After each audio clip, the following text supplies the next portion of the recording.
Welcome to the Episcopal Church of the Holy Communion. Thank you for joining us for this sermon. You can find all of our sermons at holycommunion.net and our Facebook, YouTube, and podcast channels. Consider hitting like or subscribe. Consider sharing this sermon with others. It helps us to reach more people like you. We are so thankful to those who support our ministry. You can give today at holycommunion.net/give. Please be seated. My primary text this morning is neither from Luke nor from Hosea. I'm sorry about that. It's summer. I'm feeling a little off book. There's a single line, though, from the book of Proverbs that kept coming to me as I read today's lessons. And I want to sit with this single line for a minute. It's one that's always made me a little bit uncomfortable. It goes like this, Proverbs chapter 9, verse 10, "The fear of the Lord is the beginning of wisdom." What are we to do with fear? The fear of the Lord is the beginning of wisdom. The question comes to me in part because of what the prophet Hosea says in today's lesson. They will walk after the Lord, who roars like a lion. When God roars, the children will come trembling, and I will return them to their homes. Think about that for a second. Maybe even close your eyes. What does it sound like when God roars? Imagine it makes your skin prickle a little bit, no? Hosea tells us it makes the children tremble. But notice where it leads. The prophets wanted people to have a healthy relationship with fear. Healthy fear. What's the difference between unhealthy fear and healthy fear? A certain measure of fear is necessary. A certain measure of fear keeps you safe. Our ancestors had a certain healthy measure of fear, scientists tell us, or we wouldn't be here. They learned how to avoid areas where they were predators, how not to climb on high cliffs. A certain amount of fear keeps you safe. Parents will tell you a certain amount of fear is necessary to keep your children alive. You have to instill healthy fear in your kids. Honest parents will also tell you that they didn't know what fear really was until they started parenting. Your kids can terrify you pretty regularly as well. And so a certain amount of fear is necessary to help us grow. And the kind of fear that Hosea prophesies, a healthy fear, can lead you home. We live in times of unhealthy fear. And take a look at the newspaper. There's a constant pipeline of terror on the 24-hour news cycles, on the television, on the computer, on the glowing rectangles that we keep in our pockets. Have you heard of this term doom scrolling? Doom scrolling? It's likely to be one of the words of the year, one of the additions to Webster's dictionary in the next year or two. Doom scrolling. It's a way of describing our unhealthy relationship with the news. Reading story after story about climate change, war, inflation, political deadlock. Unhealthy fears all around us. And that's the kind of fear that Jesus is addressing in his story today, I think. St. Basil, commenting on this gospel in the 4th century, imagined his own conversation with Jesus' parabolic farmer. Listen to what Basil imagined asking the man. If you fill these larger barns, what will you do next? Will you tear them down again, only to build them up once more? What could be more ridiculous than the incessant toil, laboring to build and then laboring to tear down again? If you want storehouses, you have them in the stomachs of the poor. If you want storehouses, you have them in the stomachs of the poor. There's a freedom in Basil's response to Jesus. Basil's response to Jesus' greedy protagonist, isn't there? Yes, Basil's concerned about the poor, but he's concerned about this rich farmer as well. This man is afraid. He's working so hard to protect his wealth. He's working so hard to protect what he has. He's investing so much in time and energy and labor into the storehouses. He's missing the point. He has enough. He has more than enough. This man is already free to give away out of his abundance. But the fool can't see his freedom. He's caught in an unhealthy fear. How much sin comes from misplaced, unhealthy fear? The fear of Jesus' rich farmer is the oldest fear in the book. Walter Brueggemann, the Old Testament scholar who started his career here at Eden Seminary, he says that the Bible starts out as a book of abundance. Even after the departure from Eden, people have enough. It's not until the 47th chapter of Genesis that Pharaoh gets involved in the story. And Pharaoh dreams that there will be famine in the land. So Pharaoh gets organized to administer, control, and monopolize the food supply. Pharaoh introduces the principle of scarcity into the world economy, into the Bible. For the first time in the Bible, someone says, "There's not enough. Let's get everything." Pharaoh builds the first storehouses. And those storehouses echo in Jesus' story. And the question is about where we place our fear. Are we afraid for ourselves, or are we concerned for our neighbor? Fear for ourselves is natural, but care for our neighbors takes spiritual work. Many of us in the congregation are facing some pretty natural fears. And I'm going to tread on some ground here that I know is a little iffy, so hang with me. It's funny, I just came back from my 20th high school reunion, and in this congregation, I got exactly 2 responses to that. From a good chunk of the congregation, I got 20 years. Gosh, you're old. And from another chunk of the congregation, I got 20 years. You're so young. But I want to walk onto this ground with you because there's a natural fear happening for a lot of us. There's a certain fear that comes with getting older. Bodies act differently.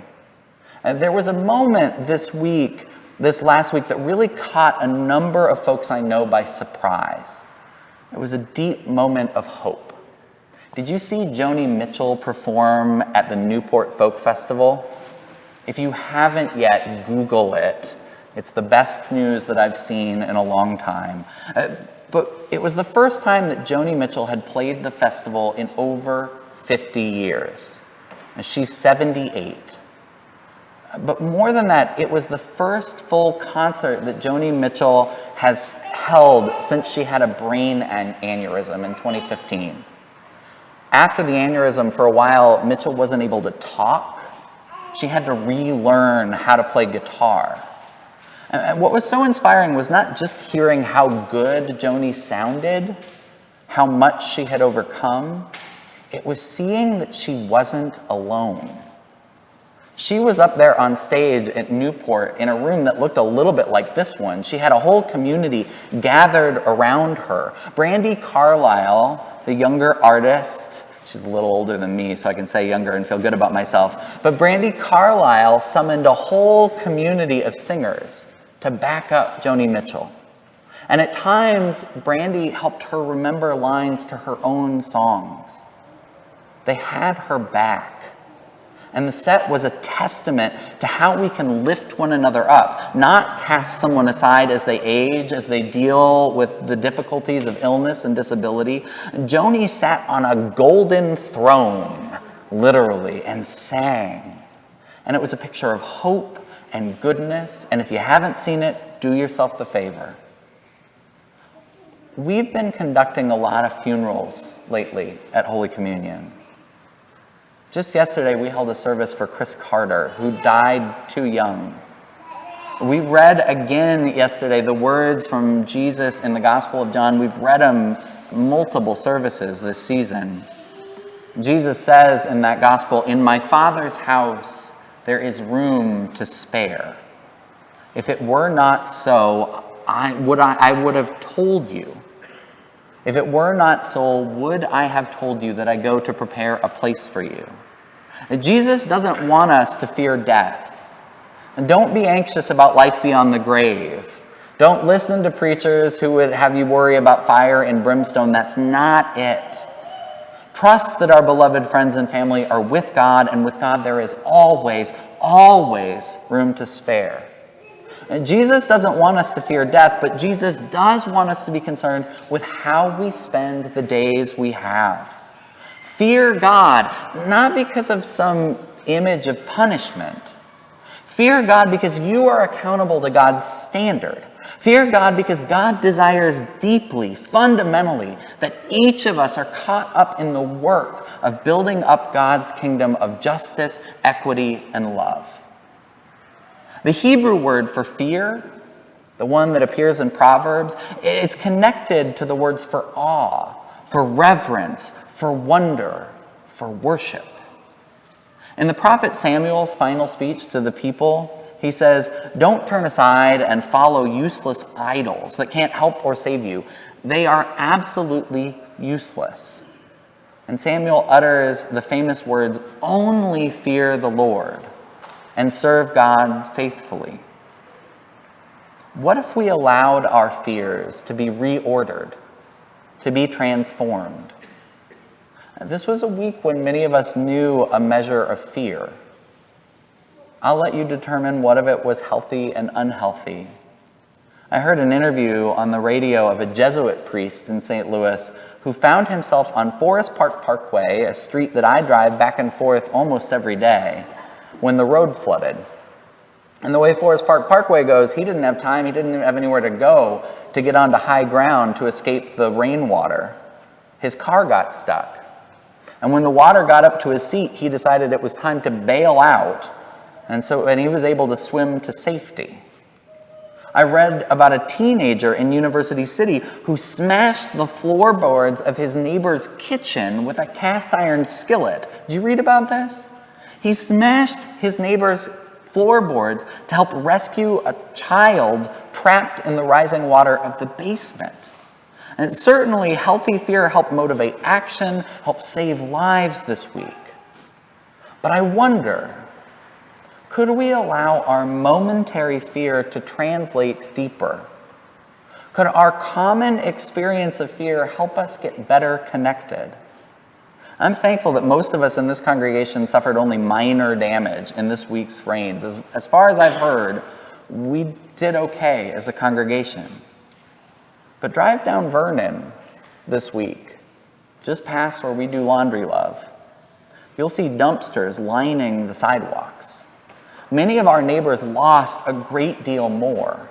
In the months ahead, some of our neighbors are going to face toxic mold, unsanitary conditions. Some of our neighbors lost the lifeline of their transportation, and that loss might cost them income, even a job. Many of us faced temporary fear this week as the waters rose.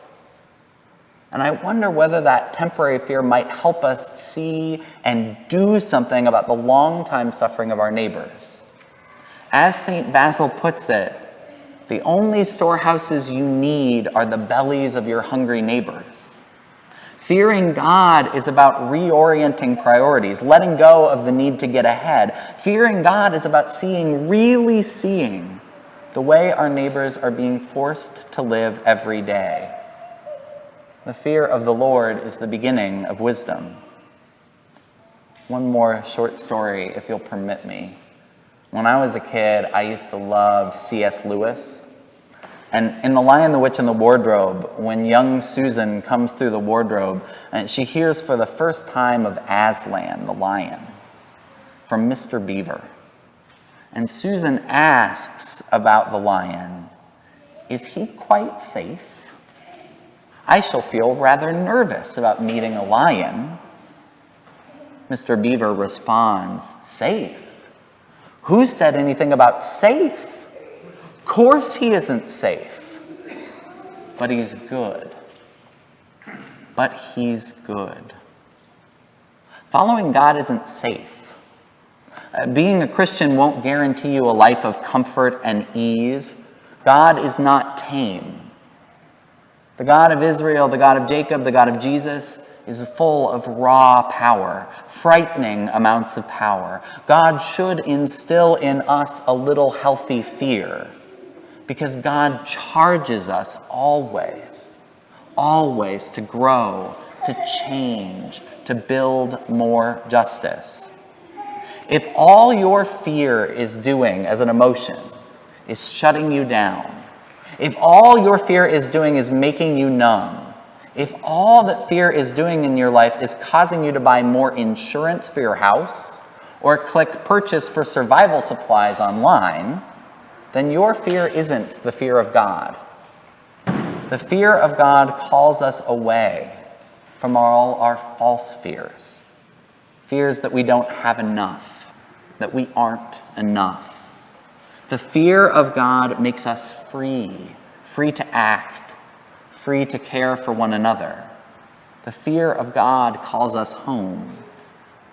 So when you find yourself doom scrolling, whenever you find yourself afraid, remember that biblical fear, it isn't an end to itself. The fear of God is the beginning of wisdom.